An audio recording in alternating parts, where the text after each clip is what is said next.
Nooit simmer waren, nooit simmer sfeer hier in Stits, maar dat deelde natuurlijk voor de hele provincie uit. Want het was een prachtige dag. Flink wat zinnen, ik dan wel wat bewolking, maar de temperatuur wie ik al noffelijk. En hoe temperaturen sprutsen, die gaan de komende dagen alleen nog maar omheen. Eerst maar even een joen en vannacht even wat dichterbij blijven. Dan hebben we toch weer een vrij heldere nacht.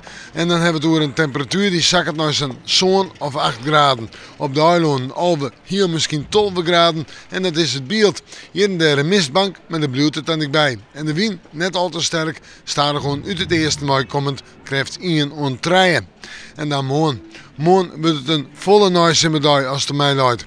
Ja, de zin is er flink bij. Flink wat zinnen. Nog een beetje bewolking. Droeg waren, we kunnen erop uit. En de temperatuur, ik denk zo'n 20, 21 graden. En dat is toch prima voor deze tijd van het jaar. De wind die komt morgen uit het oosten. Hij is maar matig en vrij krachtig. Maar die kan letter in het watergebied alles krachtig worden. Dus kom ik maar een serieuze waarschuwing voor de wetensporter. Allandige wind, houd er rekening mee op Isselmar, maar ik in het watergebied. En natuurlijk ik op de Orenmarren.